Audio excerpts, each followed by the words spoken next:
Thanks for being here this morning. We're going back to the book of Genesis. We're going to be in chapter 42. We're looking once again into the life of Joseph. To this point, we have seen that this is a remarkable person. I mean, you think about all that he went through in his life, and here's an additional thing to add to that. I mean, he went through betrayal, slavery, imprisonment, all of these things. But it wasn't just for a matter of a few months or even a few years. 13 years. 13 years facing all of that. And what we find is that over and over again, Joseph was dedicated to God. He was obedient to God. He was faithful to God. He was loyal to God. And that's not to say that he didn't have difficult days. It's not to say that he didn't have the times when he felt overwhelmed or times when he was just at the bottom of the barrel wondering, when is this going to end? Is this ever going to be over? And yet for 13 years, Joseph remained faithful to God. I think about that in my own life, and I think, if the difficulties I'm facing last more than a few months or a few weeks or a few days, I may not be quite as patient or as faithful as Joseph was. Maybe there we see before us such a good example to pursue, one of what we should do in times of difficulty in our lives. And it's also amazing to see how God was working through the situation. We get the benefit of seeing how it started, getting to see the different aspects of it as it was taking place, but then to get back on the other side of it and look and see, okay, here's how God was working through all of this. It's really, really incredible. Joseph, as we've looked over the last few studies, was in prison, and all of a sudden Pharaoh has a dream. You remember the dream Pharaoh had, and he was very troubled by it. He called his magicians in. He called the wise men in, tell me what this dream means, and no one could tell him what the dream meant. I think if Pharaoh called me in, put me on the spot, I would have come up with something. I believe that I would have made up something to tell him, but God had put a mute over those people to where they could not come up with anything logical. And why? Well, this was part of his plan. The plan was to bring Joseph out of prison. And so the cupbearer says, today I remember my failures. When you got angry with me and the baker, you threw us into prison. And while we were in there, we met a young Hebrew. We had a dream. Each of us had our own dreams, and they were very troubling dreams. We told them to him the next day, and he interpreted those dreams for us. And it happened exactly as he said. Pharaoh, you need to call for Joseph. And so that's what happened. Pharaoh calls for Joseph. Joseph comes out of prison. He's given time to clean up, to shave, to probably get a bath, get on new clothes or fresh clothes to go in before Pharaoh so he would be presentable in front of him. And the first thing Pharaoh says is, I've had a dream and I understand that you are the person who can interpret it. Remember what Joseph said? I'm not that guy. It's not in me. I don't know what you've been told. Can you imagine? Paul Dockery told me the day we were discussing this part of the story, he said, can you imagine if there was a pause, a dramatic pause after Joseph said that? The cupbearer has been singing the praises. Is this the guy you need to go get, Pharaoh? He's going to be able to interpret it. And then Joseph comes out and says, I'm not that guy. Can you imagine the fear that would have swept over the cupbearer in that moment? I thought that was pretty good. But then he said, but God will give you favor and will answer the interpretation for you. God's going to do this for you. I can't do it, but God can, and God will. So Joseph told Pharaoh, here's the interpretation of your dreams. It's going to be 7 years of plenty. The crops are going to produce an abundance, more than we've ever seen before. And then following that 7 years of plenty, there's going to be 7 years of extreme famine. And in a very short time, the famine is going to eat up all of the excess that was experienced during that first 7 years. It's going to be horrible. But Joseph doesn't stop there. He then goes on to say, and here's the plan to fix the problem. What you need to do during this first 7 years is take a 20% tax from everybody's crops and store those crops. Put them back and store them in each of the cities so that when it's needed, it will be there. Amazingly, after Joseph lays out the plan that God had put on his heart, Pharaoh says to his servants, he says, could we possibly find anyone like this guy in whom is the Spirit of God? Could we possibly find anyone that could fill the bill as well as Joseph does? Everybody said, no, there's no one that could be that wise. And so Pharaoh said, Joseph, okay, you're going to be second in command over the land. You'll only answer to me. You're going to be second in command. And what I want you to do is I want you to put this plan into place. I want you to begin to implement the plan. Now, when we get into chapter 42, and we come now to verse 9, we find that the 7 years of plenty have passed. We're into the famine now by a year, maybe 2 years, possibly a little bit longer, but probably not much. And the famine has spread. Not only is it in Egypt, it's spread to most of the known world during that time, and people are starting to get very concerned over what we're going to do. Are we going to die? And then the word begins to spread. There is grain for sale in Egypt, and all these people gather together, and they're going to Egypt to buy grain from Pharaoh.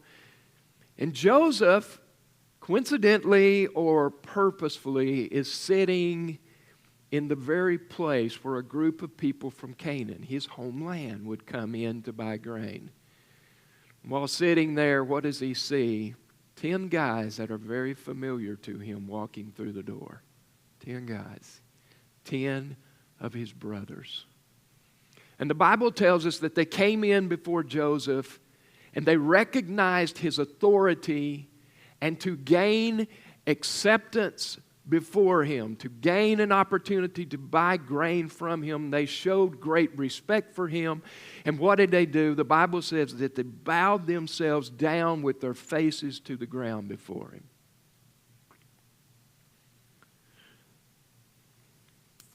It's an interesting thing taking place here. I want to read to you verses 9 through 17 because we see the moment this happens, what happened in Joseph's mind. Listen to what we find here. Verse 9, Genesis chapter 42. And Joseph remembered the dreams that he had dreamed of them. Joseph remembered the dreams that he had dreamed of them, and he said to them, you are spies. Now remember, as we studied last week, Joseph is talking harshly to them. He tells them, you are spies. You have come to see the nakedness of the land. Excuse me for interrupting the reading again. I think that needs to be explained. What he's saying here in a very poetic way is you've come to see the weaknesses, the vulnerabilities of our land. I know what you're up to. You think because this famine is so great that our land has become weak and vulnerable, you're coming to find a way in and you're going to bring an army and try to overrun us. That's what Joseph is telling me. Now, Joseph knows that's not true. And yet, under the leading of God, Joseph is giving them a very difficult time. We're going to see this play out a little bit more, and we're going to see a really good explanation of why this is taking place. Let me continue reading. They said to him, verse 10, no, my Lord, your servants have come to buy food. We are all the sons of one man. And listen to this, we are honest men. Oh, we'll sell our brother into slavery, but we are honest men. Oh, we would think about killing him, but we are honest men. Oh, we would think about putting him in a pit and just leaving him there to starve to death, but we are honest men. I wonder if Joseph kind of chuckled when they said that. Yeah. Let's continue. We are honest men. Your servants have never been spies. And he said to them, no, it is the nakedness of the land that you have come to see. And they said, we, your servants, are 12 brothers, the sons of one man in the land of Canaan. And behold, the youngest is this day with our father, and one is no more. But Joseph said to them, it is as I said to you, you are spies. By this you shall be tested. By the life of Pharaoh, you shall not go from this place unless your youngest brother comes here. Send one of you, and let him bring your brother while you remain confined, that your words may be tested, whether there is truth in you. Or else by the life of Pharaoh, surely you are spies. And he put them all together in custody for 3 days. Okay, so the brothers are on their way. They cannot possibly be thinking that anything bad is going to happen. Maybe the guy who's in charge there is going to give us a rough time. Maybe because we're not Egyptians, he may charge us extra, but pretty much we're going to get grain, we're going to get it, and we're going to go back home. They couldn't have seen what was on the horizon for them. But here they walk in, they bow down, and Joseph remembers the dream that he had about them. You remember back in chapter 37 what the dream was. The dream was that Joseph said to his brothers, they already hated him because he was the favored child, but now he's going to tell them something that's going to make them hate him more. He said, I had a dream, and in my dream, I was in a position of authority, and you all came and bowed down to the earth before me. Oh, that made them love him so much. And as if that wasn't bad enough, what does he do? He has a second dream, and instead of learning from the first dream, he goes and tells them, guess what, guys? I had another dream, and the same thing happens. Man, it's real. It's going to take place. Joseph recalls what's taken place. And Joseph recalls what they did to him and how he spent 13 years suffering because of their evil, because of their wickedness. It's interesting because maybe any one of us in the same situation would have responded quite differently to it. Maybe any one of us in that situation would have thought, this is a really good opportunity to get even with these guys. And maybe even in your mind, if you weren't here last week to hear the beginning part of this, you're thinking, well, that's what he's doing. I mean, he's talking very harshly to them. He's accusing them of being spies. And eventually, as we get down to that particular verse, verse 17, we're going to see that he's going to throw them in the dungeon for 3 days. The place he spent many years, they're going to spend 3 days in that dungeon. Yes, he's got this bitterness. Yes, he's got this need to get even with his brothers. And yet, nothing could be further from the truth. The brothers certainly had a dirty little secret that they had been holding on to for now 21, 22 years. It was this secret that held them bound by guilt, that caused anything that was either of grace or anything that bad would happen to them to make them think back to this time, oh, I know why this is happening. And this guilt was pressuring down on them so deeply. We now begin to see the plan of God extended into the lives of the brothers. This plan of God was so broad. It looks like it was just working in the life of Joseph, and yet it was working for the good of the people of Egypt, the good of the people of the known world, so that when famine came, they would not starve to death. God was preparing His plan through Joseph to make a means by which they would not die. It was also a means by which the bloodline of Jesus Christ that was promised to Joseph's great-grandfather Abraham would continue on. They would not die in the famine. They would not become extinct, but the family line would continue on so that Jesus, several thousand years later, would be born into this family. But it was also for the benefit of the brothers. Not only for the food aspect, but it was the benefit to bring freedom to them from what they have now lived under for 20 plus years. Freedom from this weight that was burdening them down so desperately.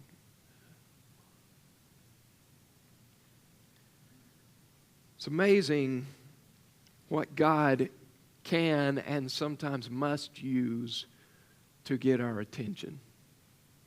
It's true, isn't it? Sometimes God will use things that we consider to be very harsh, things that we consider to be just just out of character for God. God, I thought you loved me, and you're letting these things happen to me.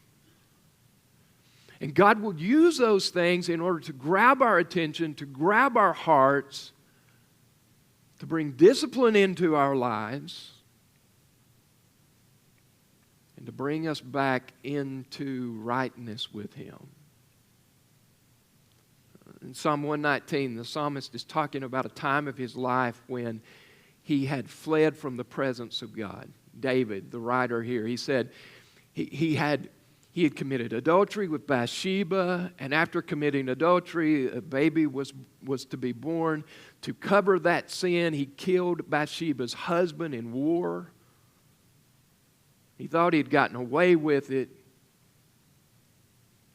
Joseph, writing about that very thing in Psalm 119, verse 67, says, "Before I was afflicted, I went astray, but now I keep your word."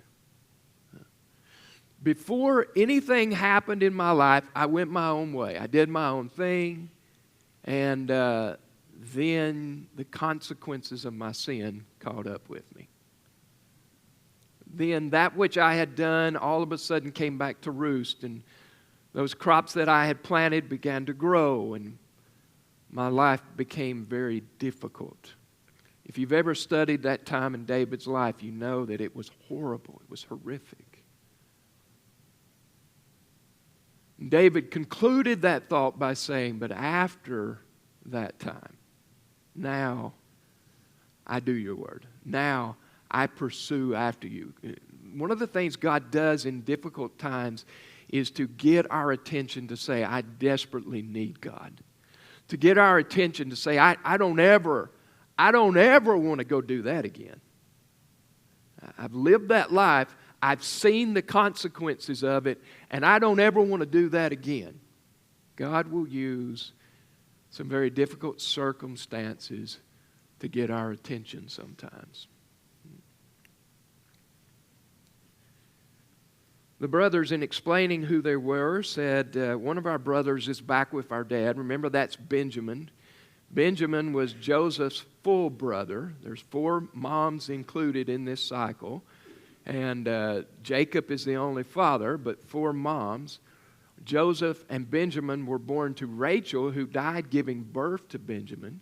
And now, in Jacob's mind, Benjamin is the only one left here that is to remind me of the wife he loved the most, Rachel. And he said, then the brother said, "And one of our brothers is no more." In other words, he's dead. I imagine in their thoughts that's probably exactly what they expected to be the outcome of Joseph. I mean, 20 plus years now. As far as they know, he was brought into slavery. People weren't in those days in time known for being so good to their slaves. So the possibilities of him surviving 20 years in that situation is probably not good. So in their minds, he was dead. He was dead. I wondered, and this is just my ramblings here, you can take it or leave it for what it's worth, but I wonder if on the way from Canaan to Egypt, if any one of them ever thought, "I wonder what happened to Joseph." I mean, is there any chance we would run into him there? He's probably dead by now. It's been 20 plus years. I mean, wouldn't it be horrible if we got there and found that somehow he had gotten into a position to where we had to answer to him here? Wouldn't that be terrible? Now, I certainly don't know if that happened or not, but it's just one of the things I find amusing. One of my brothers is not any longer. He's dead. He concludes this short bit of our reading today by saying that he put them all together in custody for 3 days. Such rough treatment. Most of the commentators that I read over the past few weeks in preparing for this study were saying the same thing that I've been telling you. Joseph wasn't trying to get even, that the Spirit of God was moving him to bring his brothers into a sense of desperation so that they would have time to consider what they had done. They would be confronted with their sin. It was necessary for that to happen in order to be freed from that guilt. That won't happen today. We'll see that maybe in a couple of weeks, maybe 3 weeks from now. But eventually, this harsh treatment of the brothers would be that which would bring them to the breaking point. We will see it start to happen. But many of the commentators were saying, we believe, based upon what we read here about how Joseph responds to his brothers when they come in, how we see behind the scenes of what he's doing. We'll read more about that in just a few minutes. But they believe that Joseph would have gladly revealed himself to his brothers as soon as they came in. And he wasn't seeking revenge. He wasn't trying to get even with his brothers. But he was so glad to see them. And yet God prompted him to do something far different. These 3 days would be days that they would spend reviewing their lives. 3 days in the dungeon, 3 days in prison. We pick up the story now in verses 18 through 20. Verse 18 says, "On the third day Joseph said to them, 'Do this, and you will live, for I fear God.'" I want to read that to you again. That's a very powerful verse. "On the third day Joseph said to them, 'Do this, and you will live, for I fear God. If you are honest men, let one of your brothers remain confined when you were in custody, or where you were in custody, and let the rest of you go and carry grain for the famine of your households, and bring your youngest brother to me. So your words will be verified, and you shall not die.' And they did so." Do this and live. Do this and live. I really appreciate the words that Joseph uses here, because for us, Joseph now is going to be a picture of Jesus Christ. Do this and live. He was telling the brothers, I'm going to tell you what you can do to survive this situation. You do what I tell you to do, and you will live. You fail to do what I tell you to do, and you will definitely die. Okay, so the words of life here. I'm telling you what you need to do to live. And what you need to do to live is to go home, take grain for your families. I'm not cold-hearted. I want your families to survive during these times you're going back and forth, and I want you to bring your youngest brother back to me. What's Joseph thinking? What's he doing? I believe that this also is very much part of the plan of God, but in doing this, what is Joseph getting to find out? Is my brother really alive? The way you treated me, surely once I was gone, out of the way, out of the picture, my brother would have become the favorite of his sons at that point. Would you have done to him what you did to me? Is he living? Is he dead? Is he enslaved somewhere? Joseph is trying to get information. What can I expect in the life of my brother? Have you done the same thing to him through your hatred that you did to me? Joseph speaks to them the words of life. Do this and you will live. You fail to do it, you're not going to last too long. Now, how do we see Jesus in that? Now, think about a time in Jesus' ministry. We're looking now at John chapter 6. In John chapter 6, Jesus says something to the crowd, to the followers that were there with him, and he says something that's very difficult for them to accept, very difficult for them to cling to. And because of that, many of them leave at that point. Let me just read to you verses 66 through 69. After this, many of his disciples turned back and no longer walked with him. So Jesus said to the 12 disciples that he personally called, these 12 that were his closest companions. So Jesus said to the 12, "Do you want to go away as well?" I mean, everybody else is leaving. Are you guys going to as well? I don't know. I believe that Jesus, emptying himself of the right to be God, may not have had full insight into what was happening. The Bible tells that he did that. He emptied himself of that right. And maybe he's just wanting to find out. I don't believe that to be the case, but maybe. Simon Peter answered him, Lord, to whom shall we go? You have the words of eternal life, and we have believed and have come to know that you are the Holy One of God. God, where would we go? You've told us what we need to do to live, to have abundant life here and eternal life hereafter. To whom would we go? Wow. Joseph presents a picture of Jesus and he says, I've got the words of life for you. Jesus does the same thing for us. What are the words of life? The words of life, trust in me, believe in me, make me Lord of your life. You will live. If you reject me in this life, and you will spend eternity separated from me in a place called the lake of fire.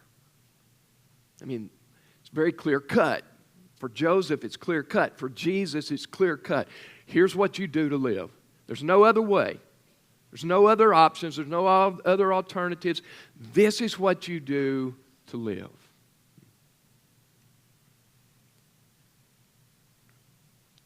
Then he gave to them reason to believe what he was saying. For I fear God. I fear God. Now, if the brothers had been thinking through this, they would have found that to be very comforting. I fear God. He's telling them something that they can relate to. He's giving them information that would benefit them in the here and now, but would also benefit them later on when they found out who this was standing before them. This wasn't just some guy from Egypt. This is their brother, the one that they sold into slavery.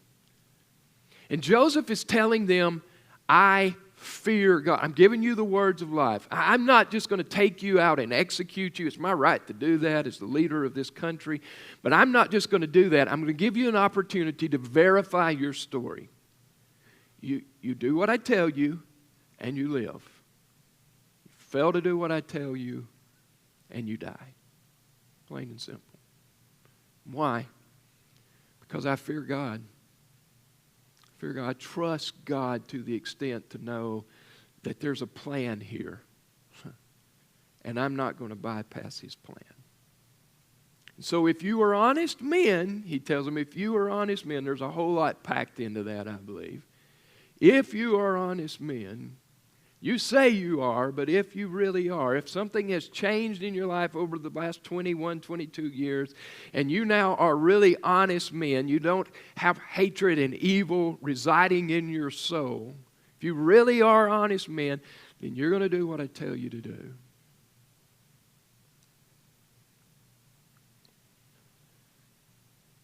The Bible says that they did exactly what Joseph said. I think 3 days in the dungeon was enough to verify to them, I don't want to go back there. 3 days in the dungeon was enough to say, okay, I came in here maybe a little proud, a little boastful, but I've been humbled quite a lot. Whatever you tell us to do, we're going to try to find a way to do it. Now, I think there was a little reluctance in their response to that. We're going to do it, but the reluctance came as a result of knowing that they had to go home and somehow convince their father to let Benjamin come with them. And they knew that was going to be a hard sell. I mean, Joseph is already gone. We're going to find later on, when we get down to verse 25, I believe it is, maybe it's in verse 24, it is in 24, that Simeon is kept back. Joseph, first of all, was going to keep all 10 of them, just let one go, but then he changed his mind after 3 days. He said, okay, 9 of you can leave, 1 of you can stay, and that way I'll know you'll come back. So these 9 brothers are going to go back, and they're going to say, Joseph is gone, and by the way, Simeon's back in prison. We got to go back and get him. And the only way we can go back is to take Benjamin with us. What would Jacob say? One of my sons is already gone. Another one now is in prison. We'll probably never see him again. And you somehow think that I'm going to send Benjamin with you. You can forget it. It's not going to happen. And so I believe there was a great hesitancy in their thoughts that this would ever take place, that this would ever come about.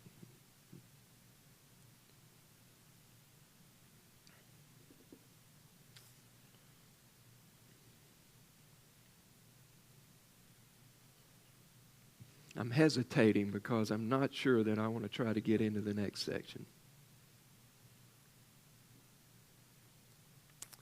And I don't believe I do. I want to hang on to that. Okay, so here's what we do with this information. We look at the life of Joseph, and we see a guy that went through extreme conditions, extreme suffering. The New Testament says that these things were written for an example for us. These things were written so that we can look, we can learn, and we can grow. Not everything we learn and grow through has to be that which cost us a lot. For those of us that are wise, and unfortunately most of us don't fall into that category when it comes to this particular thing. For those of us who are wise, and I would imagine that's very few in the room, you could look at someone else's experiences and say, you know what? I want to know what they know without having to go through that. I want to learn it from them. I want to see what happened in their lives. And what we find is that Joseph trusted God so deeply. And God was equipping and preparing him along the way to elevate him to a position. We could look at that and say, yes, God, I know there will be difficulties in my life, but I want you to know through it all, I'm just going to surrender to you. I'm just going to surrender. It doesn't matter if it lasts a week, if it lasts a month, if it lasts 13 years. I'm just going to surrender to your will. Because I trust you enough to know that you've got a plan. And yes, your plan involves me, but I know it also is much greater than me. So therefore, the things that I don't understand, I'm not going to buck up against you over them. I'm just going to trust that you know what you're doing. And the best I can, I'm going to follow your plan. I know there'll be hard days. I know there'll be trying days. I know there'll be days when my pillow is soaked with tears.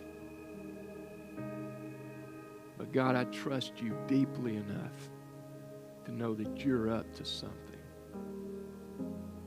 Do what you need to do to prepare me for where I need to be next. Could we just surrender to that? Could we just surrender to the concept that, God, you know what's best? And I yield my life to you.